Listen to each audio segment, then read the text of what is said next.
for the hardest-hitting show in talk radio. The true progressive voice since 2012. This is Southpaws.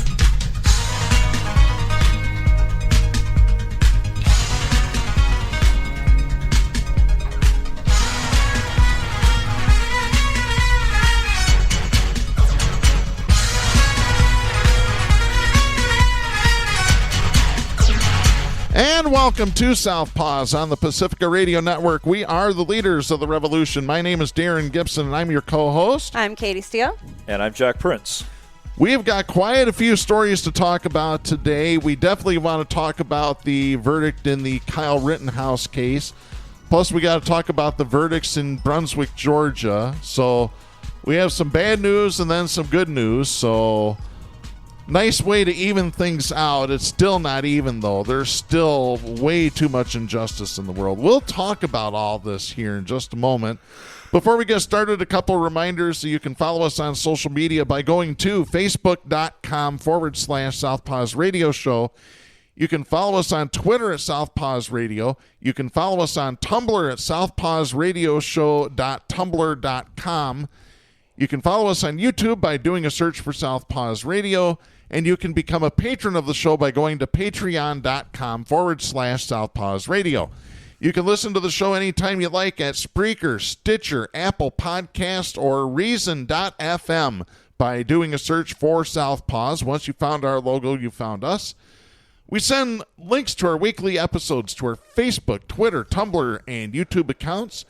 You can listen to us on Global Community Radio Channel 1 every Saturday night at 11 Eastern. And you can hear us on great Pacifica stations, including KCEI in Taos, New Mexico, KZGM in Kabul, Missouri, and KEPJ in San Antonio, Texas. So make sure you please check us out there as well. You know what? We'll get to that in just a minute. Katy just found a story about a house explosion that happened in Flint, Michigan just a few days ago. And we're going to talk about that and some infrastructure stuff here. But let's go ahead and let's start with Kyle Rittenhouse getting away with murder. Yep. Literally. Yep. Not figuratively. Literally. Sorry, my opinion, he is a murderer. Yes, he is. You know. Well, I mean, he's not getting away with it. He has to live with this for the rest of his life, number one. He has to live with that for the rest of his life. Does he have empathy? I don't know. No. I don't think I probably not. But to be honest, I'm not going to make that judgment because I don't know anything about his personality. For all I know, maybe he is miserable. Maybe he is going to have to live with this. I have not seen him speak on it, really. I haven't watched him. You know, the thing is that it's the other 500,000 racists that just got moved up one notch.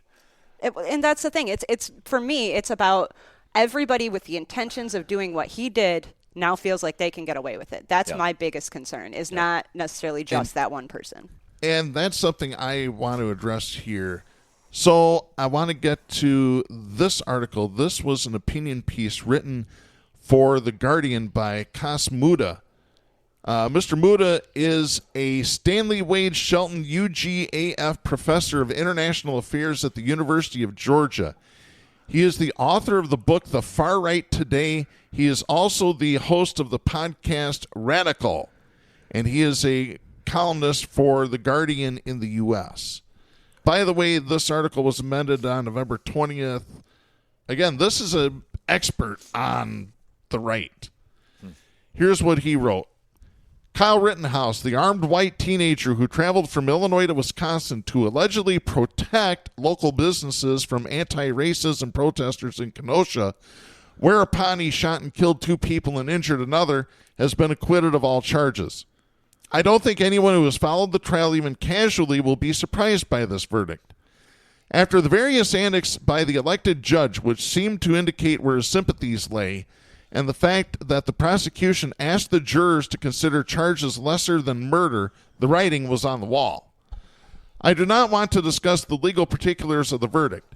It is clear that the prosecution made many mistakes and got little to no leeway from the judge, unlike the defense team. Moreover, we know that self-defense, often better known as vigilantism, is legally protected and highly racialized in this country. Think of the acquittal of George Zimmerman of the killing of Trayvon Martin in 2013. In essence, the Rittenhouse ruling has created a kind of stand-your-ground law for the whole country. White people now have the apparent right to travel around the country heavily armed and use violence to protect the country from whatever and whoever they believe to be threatening to it. Given the feverish paranoia and racism that has captured a sizable minority of white people in the U.S. these days, this is a recipe for disaster. In the coming hours and days, many media outlets will eagerly await riots or other potentially violent reactions from the other side. From the anti-racist and progressives of all colors and races who are disturbed by this verdict and use the existence of those riots, if they occur, to push a misguided both sides frame. If there is protest or rioting, don't expect the police to be as courteous and supportive as they were toward Rittenhouse and his far-right buddies, because they're also far-right as well. Continuing, the most worrying effect of this verdict may be this: giving right-wing vigilantes a legal precedent to take up arms against anyone they consider a threat. There it is. Which pretty much runs from anti-fascists to so-called rhinos, Republicans in name only, and includes almost all people of color, means it is now open hunting season on progressive protesters.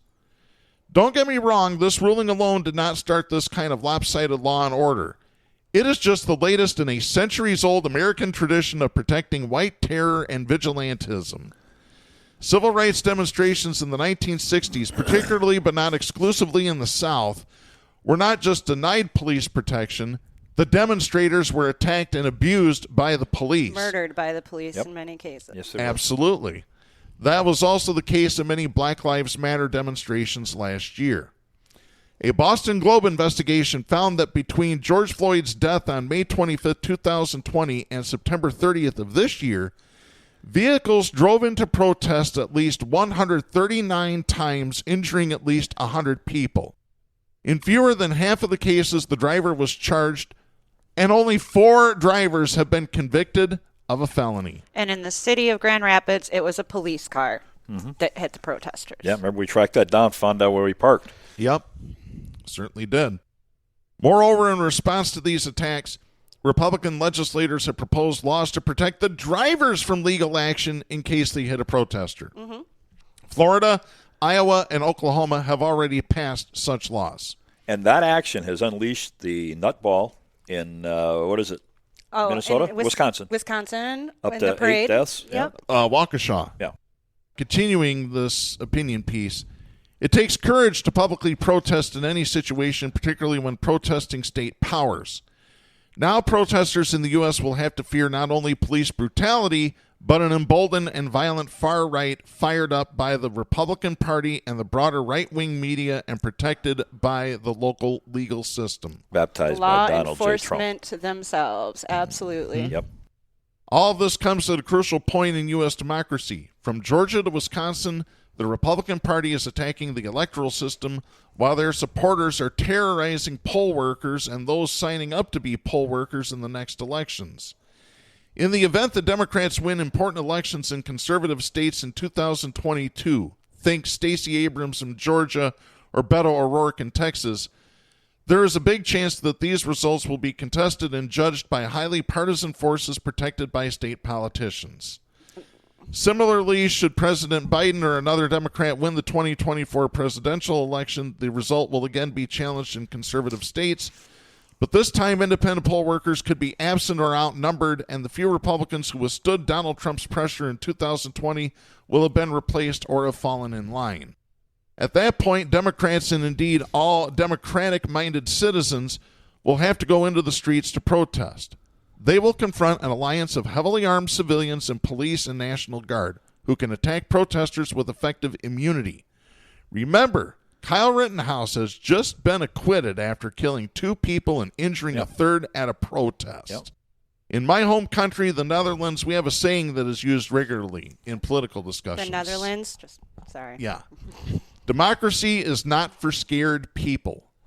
Let me repeat that. Democracy is not for scared people. Most of the time when it is used, we mean that democracy is not for people who are afraid of change or of critique. In the U.S., in the wake of today's verdict, this saying has become both more real and more sinister. Yep. but it's very contradictory to the lesser of two evils approach that we have been forced into. Mm-hmm. So I'll just say that, because we've absolutely lived in fear with that. Yeah. Yes, we have.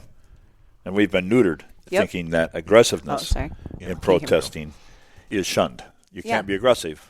Well, You can be aggressed, but you can't be and aggressive. that's exactly the thing, is that I think a lot of it is about our tactics and how we're doing things, because by advertising large events, you're advertising to everybody, including these heavily armed people on the right. Notice that there were no protests after the Rittenhouse verdict. Oh, there were. There were arrests here in Grand Rapids. Well, I mean, in Kenosha itself. Oh, there were protests everywhere. They weren't advertised. They weren't televised. They weren't in the media. That was the difference this time. That's why they didn't spread and get bigger. Yeah. That's why they didn't. And hey, they had that plan ahead of time. They knew. Well, it's the media has condensed enough at this point. A few enough people own those networks to where they can keep it, and they have the algorithms to do it now. Yes, they do. Their initial survey was the steps outside the courthouse, and they emphasized over and over and over again how peaceful it was. This is the second hour since the announcement. Nobody's going to want to come here because there's nothing going on. As if that would be the epicenter right outside the courthouse. Well, and that's what they keep doing, is trying to just distract you away and convince you of the new narrative, and then you don't let the people organize in big groups. But that's why I'm saying switch tactics. Organize locally, organize small. Use small groups, and then coordinate together at the last second. Don't give people your plans. Yep. But then fight like hell, because fight like hell. They and I mean that. are entrenched. Yes. They have the green light to use their vehicle to yeah. run your ass over. They have laws now that allow cars to run people over, but you And they are will. a villain for protesting. And that's absolutely true. Yep. Even if they break their own laws and they want to say you broke their laws, they can go in and tamper with the jury. I mean, it is. We talked about the group of black protesters that show up to protest heavily armed on this show before. Yeah.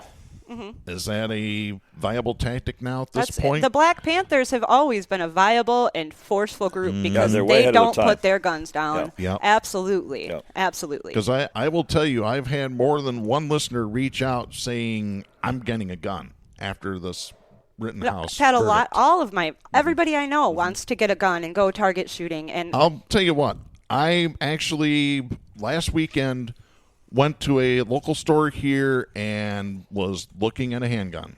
Yeah. I've considered it, but at the same time, I don't want to be that person. I don't want to take somebody's life. And if I'm in a world where I'm pushed into having to be that person, But if somebody's going to try and take my life, you can guarantee I'm going to win. Just try me. Try me once. I will. I don't and I care. mean, I'm sitting here saying I'm nonviolent, but I tell you what, I've definitely been suspended more than once. So.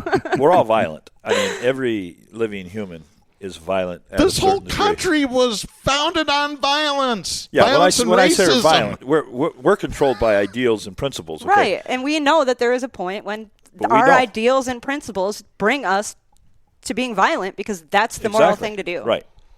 And That's as soon as you get to that point, I don't care if it's over turkey at Thanksgiving, and you do become, when I say violent, I'm talking about you say, all right, the gloves are off. Yeah. This is bull. You're treating somebody in a way that you would not want to be treated. Yeah, I'm not going to sit here and listen to this crap. Right. Now you lose all credibility. Yep. Though they can pick and they can taunt and they can insinuate for hours, but Yep. when you say the gloves are off, I won't listen to this bullshit anymore. Then you just lost all your chips. Yeah. Yeah. And it also pertains to people like Darren.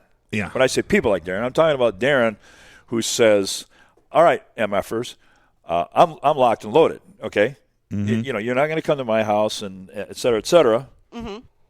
They say, "Well, I don't know what Darren stands for, but he's just like them now." Right. And Darren's not just like them. Exactly. But the Darrens that, by inevitability, will have to be there. They got kids. They got, you know what I mean? And they're going to have to retort to defense. That's aggressive. Yeah.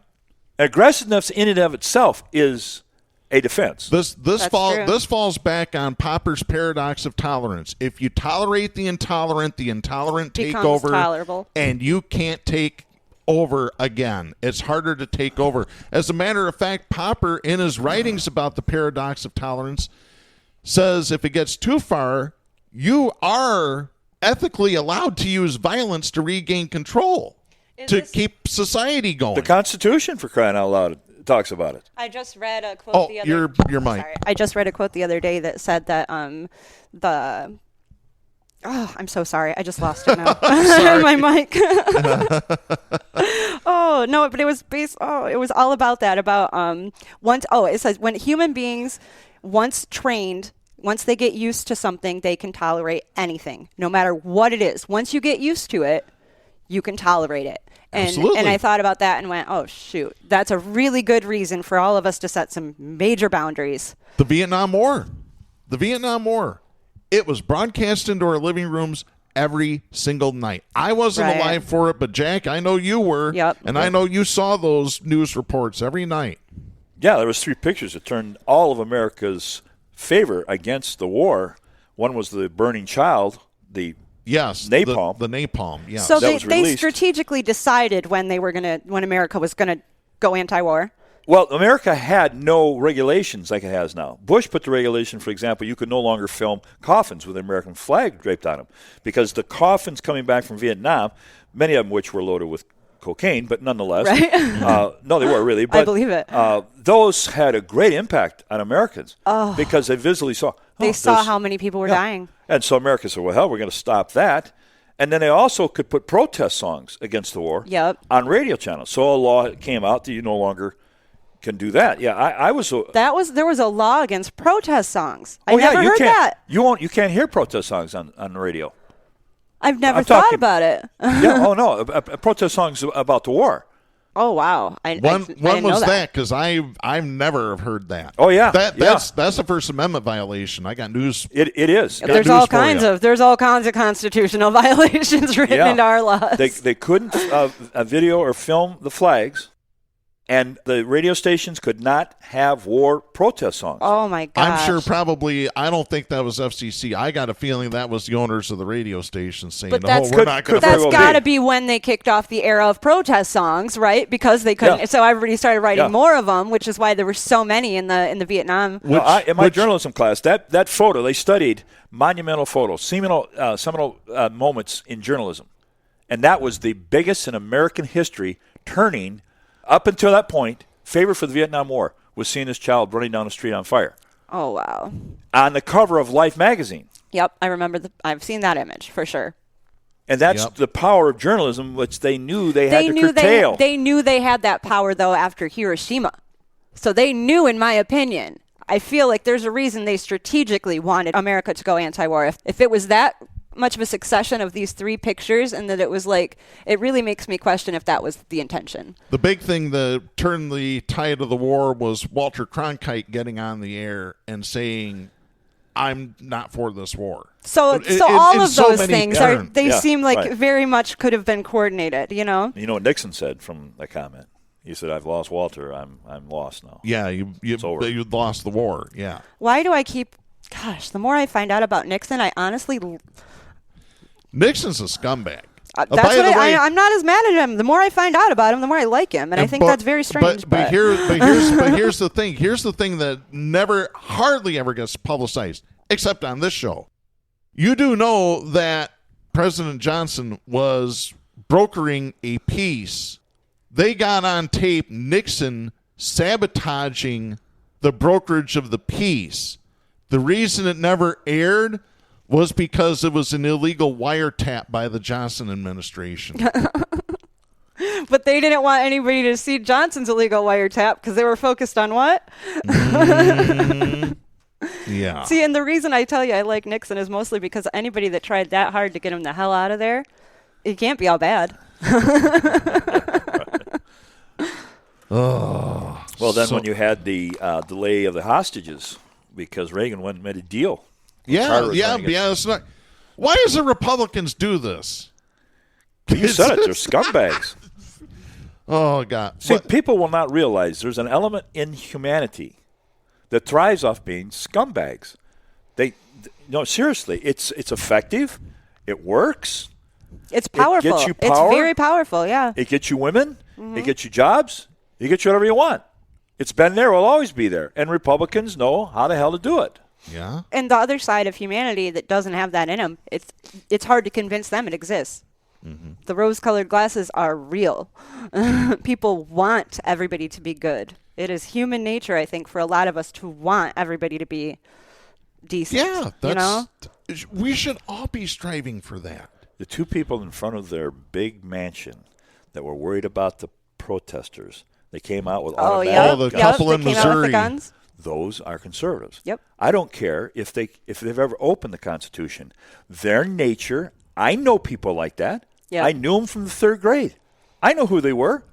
The guy that wrote the Lord of the Flies It's knew the guy who they were. They're the guys that need the power, the guys that have to have the power. They're in it for the power. That's it. Yeah. Why do you think the Lord of the Flies is banned? Can't be taught in secondary schools Right. because it talks about a prototype, a human being. In this book, by the way, his name was Jack. The guy that was, remember, he was the carnivore. And the little tubby guy, what was the tubby guy's name? Piggy? Piggy. He was the dumbass liberal. Yeah. And they never had read a political book. They weren't political. They were little boys. But the guy that wrote the book had to show why the Second World War happened. Oh, wow. That's exactly why he said he wrote the book. I actually got to read Lord of the Flies in high school, so. Not anymore, you can't. Well, certain schools. Oh, I'm sure. I tell you what, folks, instead of donating to political campaigns, I got a great organization you guys should be sending a ton of money to. The NCAC, the National Coalition Against Censorship. These are the folks that actually sue school districts when they start banning books. That's who you need to start sending some money to. The NCAC, People for the American Way, is another good one. Norman Lear started that organization, the same guy that produced All in the Family. Two more that you probably want to join if you're on the left, and I promised somebody I was going to plug them. Number 1 is Redneck Revolt, and number 2 is the Socialist Rifle Association. Hey, done caring. Is that where we're at? That's where we're at. I haven't decided yet if I'm going to grab that gun, but I'm trying to remember the name of the book my kids told me about that they were forced to read. Both of them told me that my son's reading it right now in 8th grade, and my daughter said she read it in 7th grade. Really? Yeah, I'd love to hear that. It's a newer book that I had never heard of. I Googled it when they talked to me about it. I'm going to text her and ask her and see if she gets back in time to talk about it here. But I was shocked by the premise of this book because it was kind of a sci-fi type premise that was completely opposite of the books that they've banned. And so the fact that both of them were reading it tells me it's probably part of the material strategy. they have to. It yeah, is. and it's out. definitely a part of the bigger strategy. Yeah. But I'll ask her real quick. Yeah, it's very subtle. yeah. I mean, you don't think that they are running around trying to stop the teaching of racism history in the United States without a counter curriculum. Exactly. A matter of fact, what Glenn Beck touts that you can buy it. It's already been written. The real history, the one that will keep your child loving America. No, for $19.99, you get to enter so many homeschoolers. So it's not just enough to stop CRT, it's to raise up a worse account of history. And what's the book that people really should be reading? The Real History of the U.S. that you always Oh, the tout. Howard Zinn. Howard Zinn. People's Oh, History yes. of the United People's States. History Yeah. of the U.S. Yep. Or the Native Indigenous People's History of the United States is another good one. Or Ray Bradbury's 451, since you're talking about Fahrenheit books. Fahrenheit 451, yeah. Well, I tell you what, let's get on to our next legal story here. This is some good news coming out of Georgia. This is Debbie Elliott writing for National Public Radio. A Georgia jury has convicted 3 white men of murdering 25-year-old Ahmaud Arbery, who was shot and killed as he jogged through a residential neighborhood. Quite truthfully, I hate to say that I'm shocked at this verdict, but I really am, because I thought they would get away with murder just like Rittenhouse Yeah, and did. I'm shocked that we're calling this good news because there's nothing, even the verdict, in my opinion, doesn't do enough. You're not going to bring this guy back. No, that's the thing. True. That's And so true. what it did basically was equal things out and give people a little bit calm down after seeing the Rittenhouse verdict. The timing on that was really infuriating to me. Yeah. And number 3, I mean, the guy's not coming back. Like, if the worst thing that's going to happen is somebody might get charged, how is that going to stop people from murdering people in the street just for being a different color? Mm-hmm. So all 3 of them found guilty on, one of the defendants, I think, was found guilty on all but 1 charge.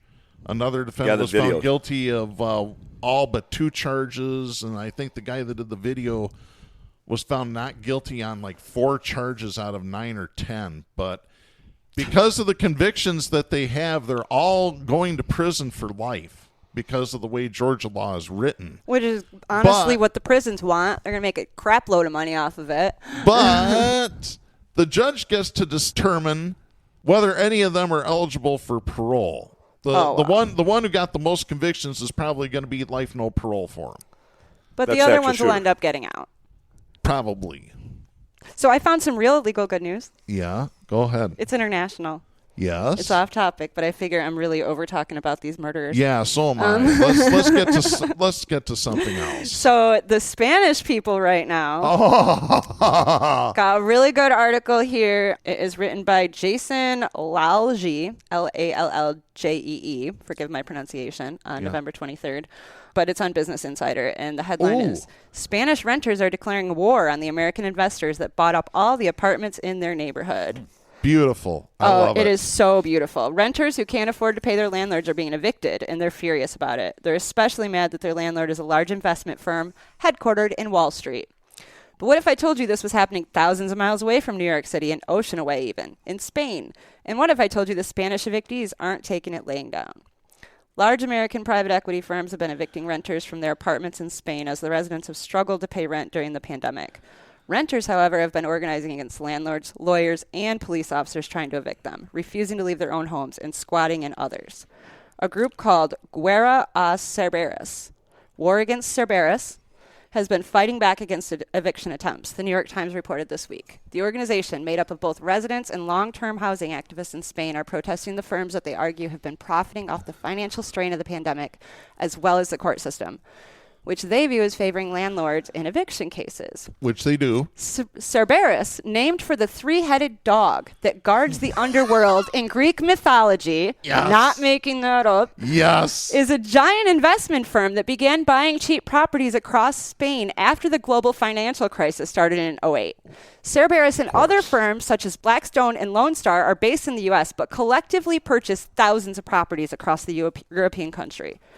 Members of War Against Cerberus have been taking action when police officers and lawyers representing private equity firms attempt to force residents out of their homes. As they are physically removed from their apartments, members of the organization squat in other properties owned by the firms in other parts of the city.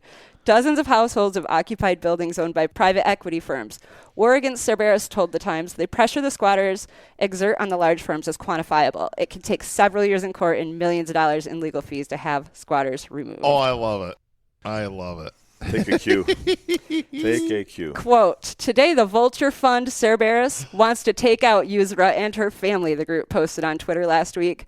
The neighborhood is woken up with people from all over showing an organized and combative movement. End of quote. They're being aggressive. Yep. A picture posted with the tweet shows a blockade that the group formed in front of the apartment they were demonstrating in front of. Yeah, did you see this picture? They got a John Deere tractor parked in the street. They took the freaking construction. That's what I'm saying. I've been saying there is construction equipment all over town. The Spanish know how to fight. That's right. Yes, they do. They really do. Yes, they do. And this is the thing. I saw one article about this. I follow a ton of housing activists. I talk about housing all day long. If this is in the news, I should have seen it more than this, right? Which is why I'm so glad we're talking about it now. Yep, you'll find it maybe on Business Insider, maybe on Independent from the UK, but BBC, Dreams, maybe. Yep. BBC probably. But yeah, maybe Common Dreams or something, but this is what I'm talking about. When I say protest, I'm saying get 5 or 6 people you know that you trust, form a bond, and make a plan and carry it out because you don't have much time. Yeah, that's true. Do you mind if I read a little bit further here? Because this goes into some of the statistics. The housing crisis in Spain worsened during the pandemic, with evictions rising by 14% in early 2021 compared to the same period in 2020, according to the government. But has been hitting residents hard since the financial crisis of 2008. Homeowners went bankrupt, evictions rose, and thousands of people lost their homes. In the last decade, the number of renters in Spain grew by more than 40%, according to the New York Times. Spanish politicians have recently proposed legislation to curb the influence of large firms in the country, joining governments worldwide attempting to address the housing crisis. The country's left-wing government proposed a housing law that it said would protect tenants against investment funds and other big landlords this month. Spain is one of just several countries witnessing bold new action in the name of housing affordability. In Berlin, residents even voted for the city to seize apartments from the city's biggest landlords. Yes, that's what we need to Yes! do. Just take it back. Yep. Take it That's back. beautiful. I love it. I'm glad we talked about this. Same.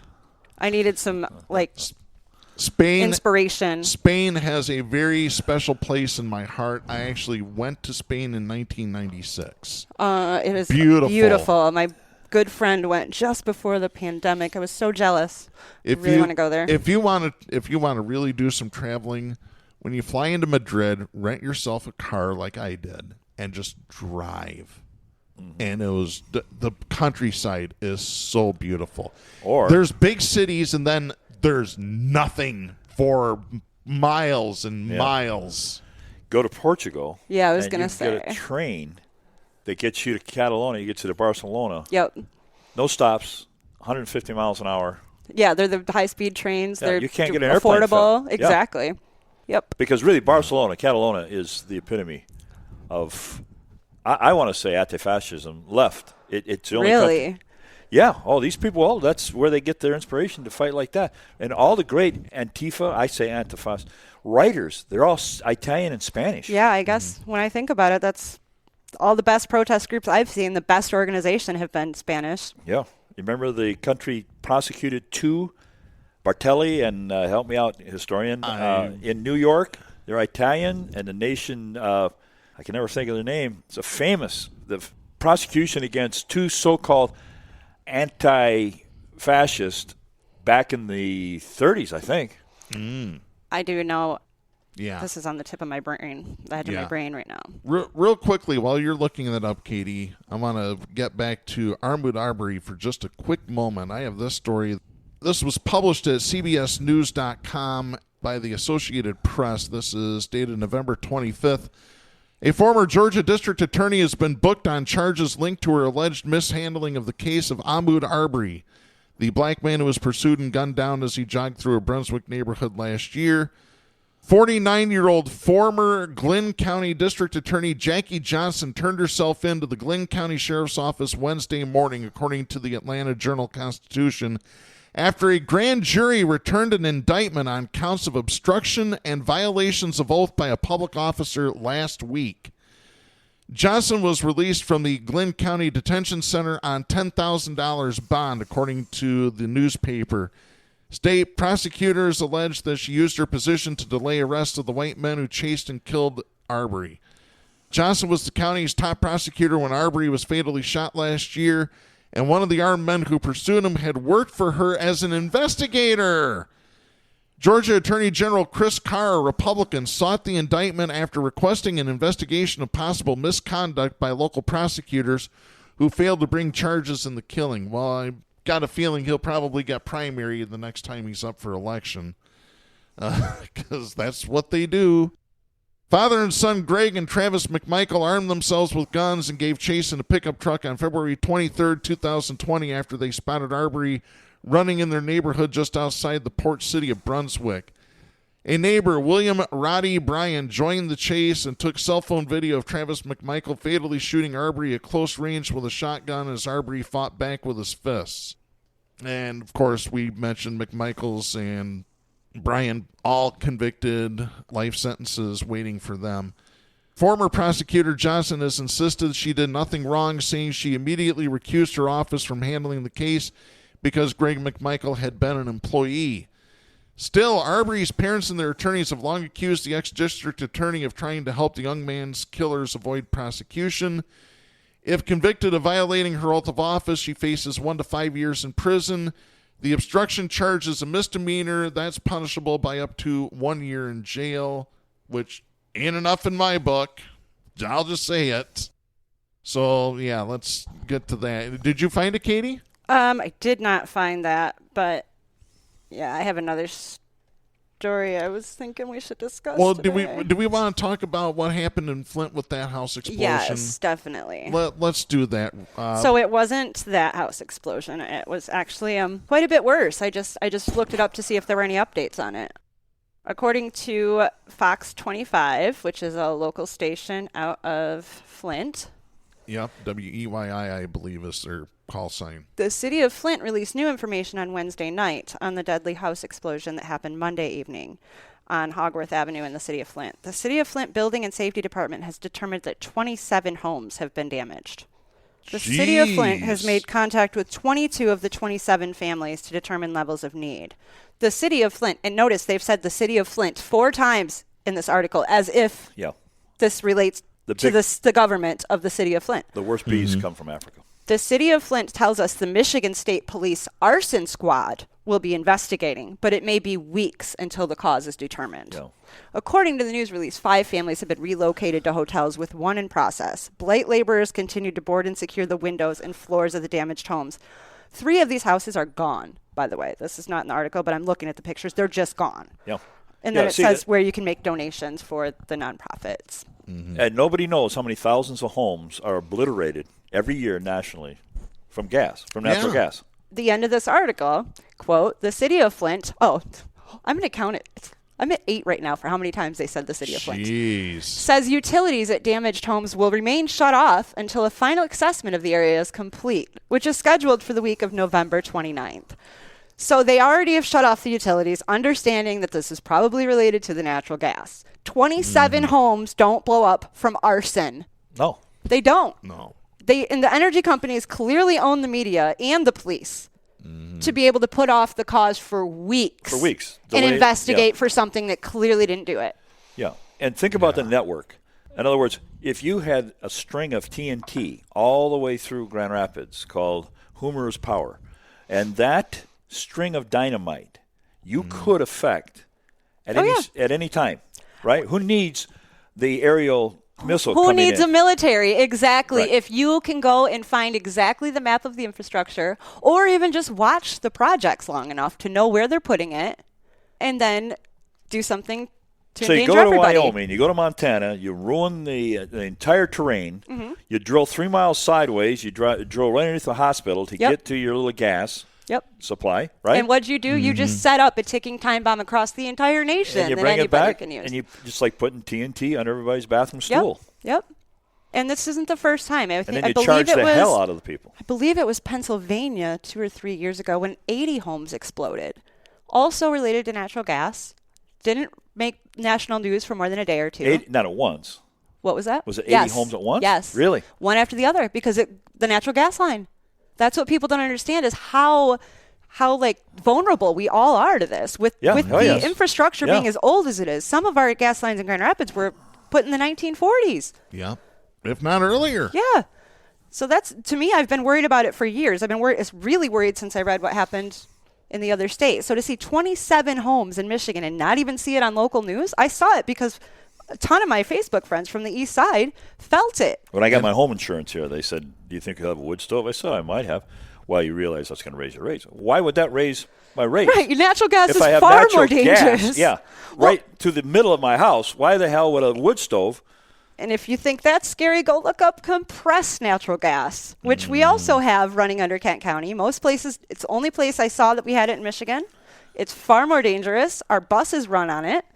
Should one of these buses with CNG crash, they could send projectiles a mile to chew from the scene. Yeah, it's not just buses. I saw trucks coming across I-80 with CPG right trucks, in a tank. This vehicle is powered by compressed natural gas. Yep, CNG. Or you might as well have a bomb. You know, you're driving along. Hey, kids, look at that atomic bomb outside the window just went by. And keep in mind, they're fracking and causing earthquakes. You think that's good for the gas lines? When Of course not. Well, that's what caused. That's what we actually should discuss the fact that that's what caused these explosions in Flint was seismic activity. Yeah. Which is only from fracking. We never had earthquakes in the east side of Detroit until they started injecting stuff into the ground. Oklahoma. Our friend in Oklahoma, Wayne, they had earthquakes. They've never had earthquakes in Oklahoma. No. Well, what are they doing in Oklahoma? Fracking the hell out of things. They're fracking the hell out of that state. And if you go on these articles and say a word about fracking, I mean, they've got bots coming out trying to make it look like a meth explosion almost every time. The earthquakes are never from fracking. You're crazy to think that. You know, it's like... Yeah. And the tidal waves. The wood stove, I can tell you why, because there's some people that don't clear their chimneys every year get a chimney sweep. You get that creosote up in there, and it'll start a fire. And we used to burn wood at our house years ago. We switched to propane, but man, about once a year, it would just. If we didn't take a piece of newspaper and light it and send it up the chimney, it would fair cause enough. issues. I'm not saying it's not dangerous. Well, no, it's an incentive, though, for you to go with natural gas. Yeah, of course. So it's like the guy, he's got a pit bull, which is dangerous. Mm-hmm. We're going to charge him more for that. But the 3 poisonous cobras down in his basement, that's That's okay. cool because, as long Well, this is the part that frustrates me the most is you get to the bottom of this article, and in huge, bold letters it says, anyone interested in making a monetary donation can give to the November 22nd Flint Home Explosion Fund. They had to put a date on it in case there's another Flint Home Explosion Fund. In one of 3 ways, by clicking here to donate to the United Way. So instead of forcing these energy companies to pay the people whose homes they just blew up, they're going to try to raise enough money for them in a few days so that they can't even show damages later. And That's what makes me angry. And I have a lot of issues with the United Way. And We how all much- do. We know who So do owns I. them. Clearly, it's the energy Yeah, companies. exactly. They used to come to the schools and force, the principals would force the teachers to make donations to United Way. I said, to hell with it. I don't give donations to United Way. Right. I'm not giving to them. I'm not giving to the Salvation Army. Yeah. I'm not giving to Goodwill. I'm not giving to anybody that's a 501c3 or a 501c4 anymore. Done. Yeah. Oh, they didn't like it. Yeah. That was the big thing when I worked for the bank. That was the big thing was, we have 100% of all employees to donate to the United Way. I'm like, Did you They would donate? make you, I'm sure. Oh, yeah. 'Cause otherwise, they couldn't say basically 100%. made ya. Yeah. They made you. They made you do it.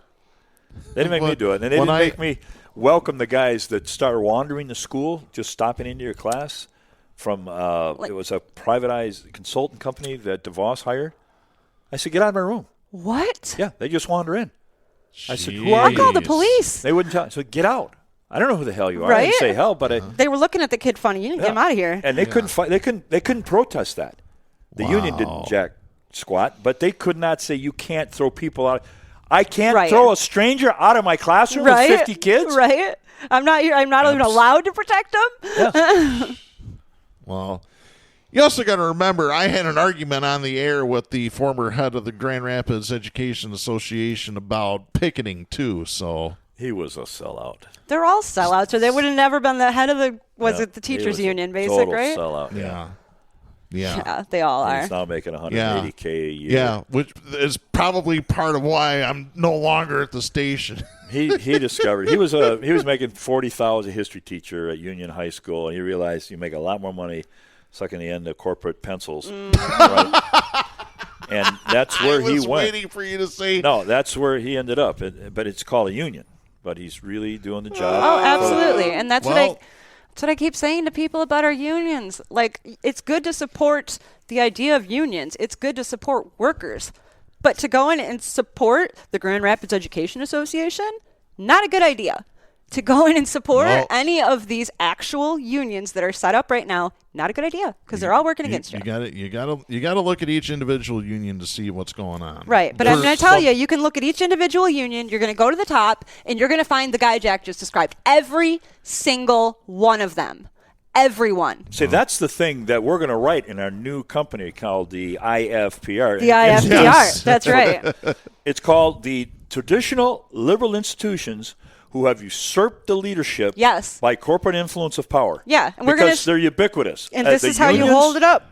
The theater used to have liberal plays. Yep. Not any longer. They won't allow them. You're right. They have got Jesus stories. They got nativity scenes. Yep. They've got. Yeah. Oh, yeah. But yeah, the you're not going to traditional find places radical. of liberalism, such as unions, right? Yep. That's a biggie. Absolutely. How about the tribes here in the area Yep. who celebrated the day that they gave away their property? Oh, yeah. And I hunted like hell. On Who the was site guy? of their buried ancestors, celebrated it. You had to be bought out more than the, what do they call these, casino Native Americans that sell out. But keep in mind, these are descendants of the original sellouts who, I mean, here's what happened. The French fur traders came in, the Dutch came in, the Irish came in, all of these people came in, and they started what?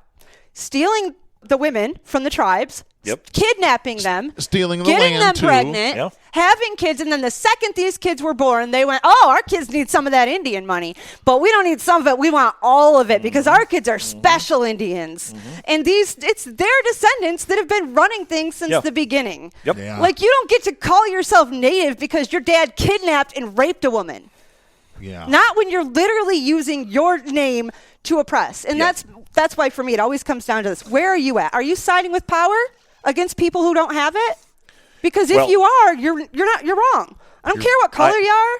You're part of the problem. You're not part of the solution. Exactly. It's like a petrified forest. A petrified forest looks totally like it's a forest, like it's a living forest, right? Right. So look at the black leader ministers in the Black Grand Pastors Rapids. Association. I happened to think about this when I was looking at the black pastors down in Georgia that were forbidden to come in, and I'm thinking, they still pose some threat to the power structure. Right. Remember? When ours have been completely bought out. Ours walk hand in hand with the police department. Absolutely. Right? And they look at Michael Booker.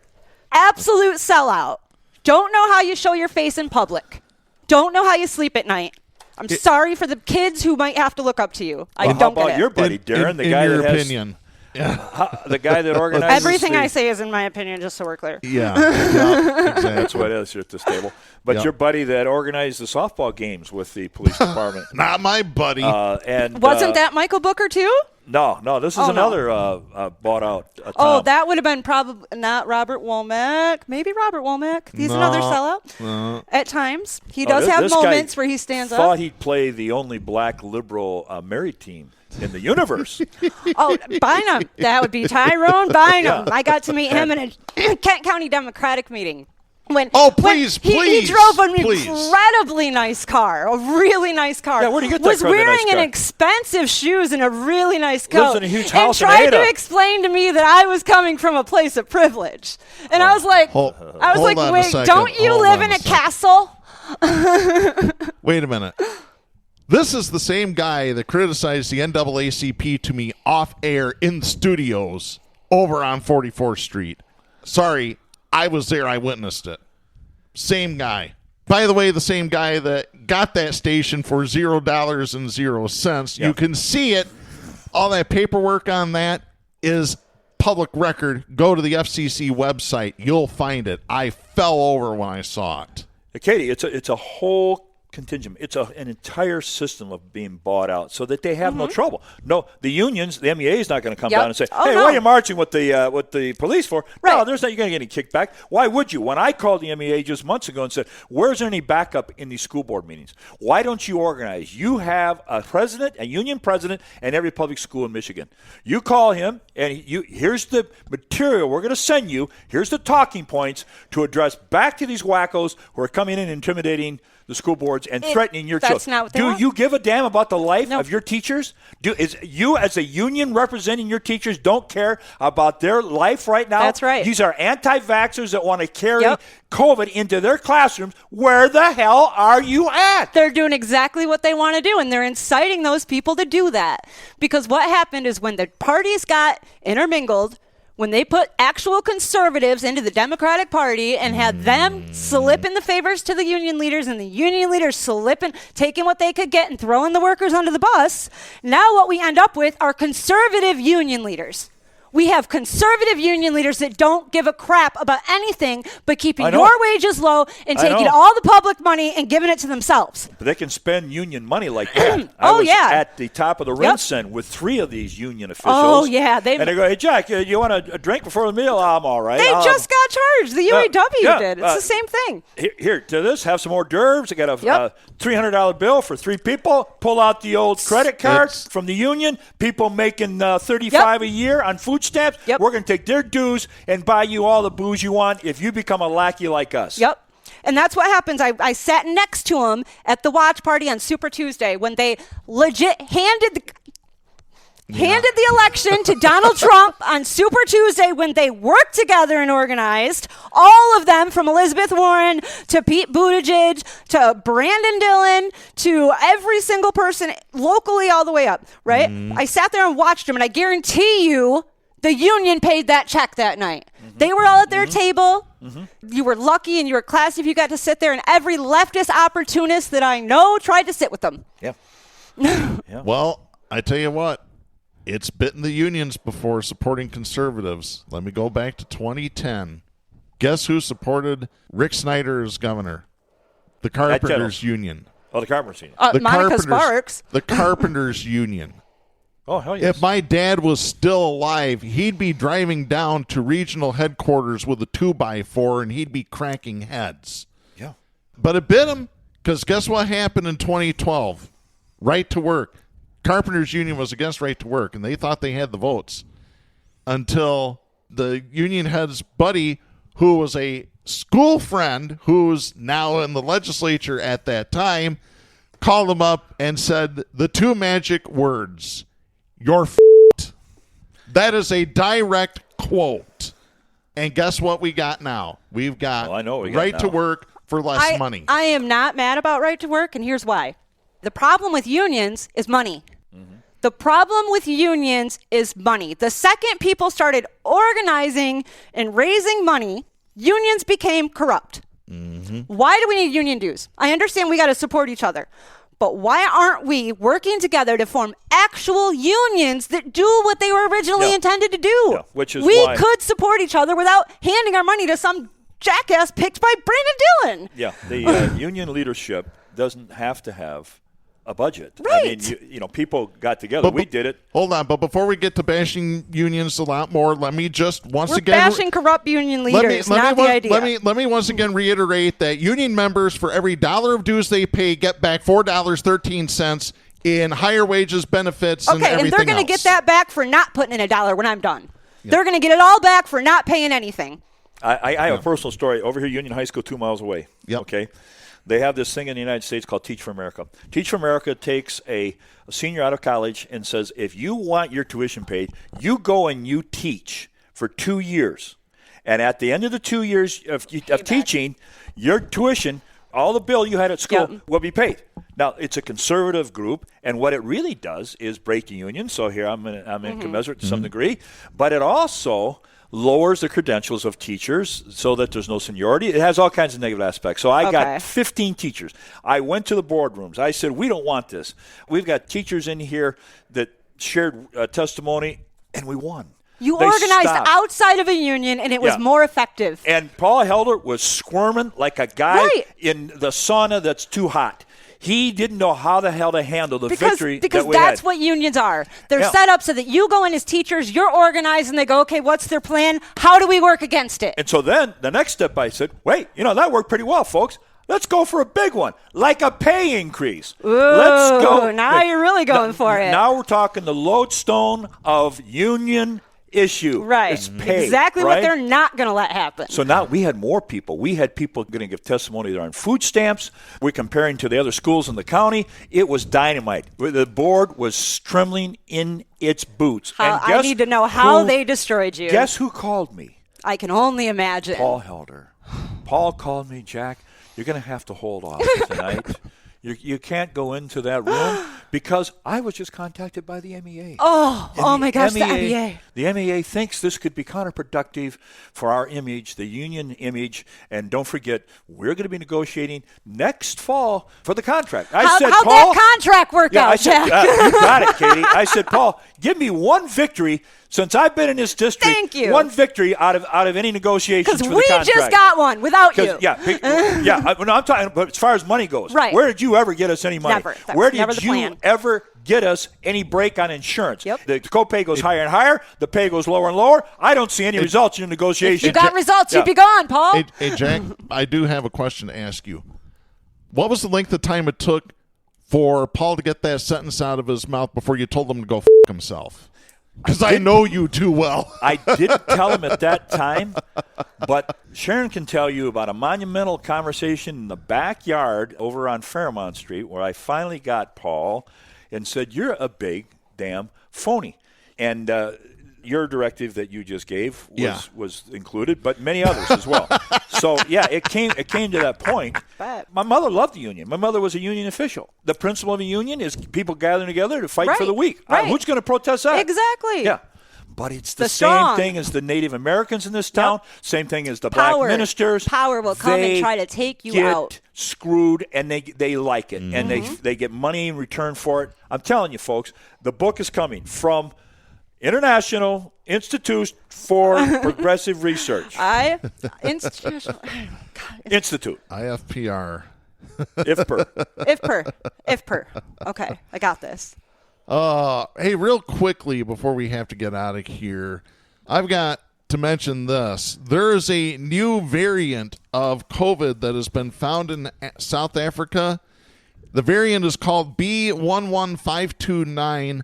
South African scientists have detected 30 mutations to the spike protein, which is the part of the virus that binds to cells in the body, which could have implications for vaccine efficacy and transmissibility. So, yeah, you might want to keep an eye out for that one. Again, that's the B11529 variant, and it sounds like it's a doozy.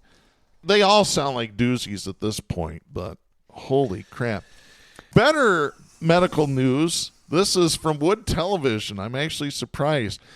Oh, this is from Heather Walker. And by the way, Heather Walker is leaving Wood TV in just a few days, going on to her next media adventure. So What's that going to be for? What's she doing now? She hasn't disclosed that yet. Okay.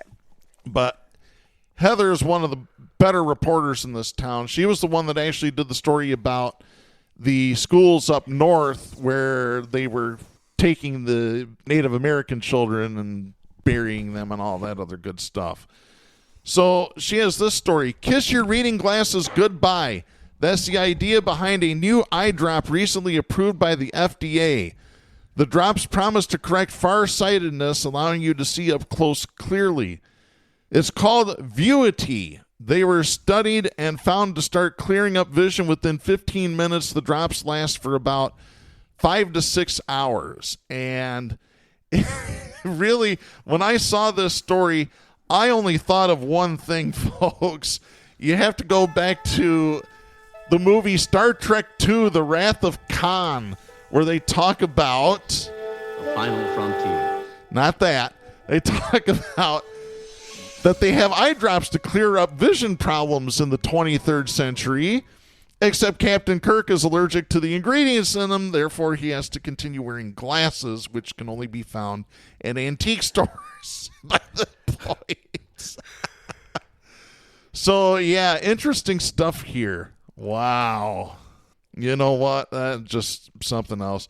By the way, a couple of other stories that are on our Facebook page. Make sure you check it out there. Sweden's first female prime minister, Magdalena Andersson, resigned just hours after being named prime minister because her coalition government suffered a budget defeat in parliament, so the Greens left the coalition. So it's like, you can't catch a break, can you, huh? Well, Jeez. Iceland's female prime minister is leading the way over there. Oh, I've She's great, yeah.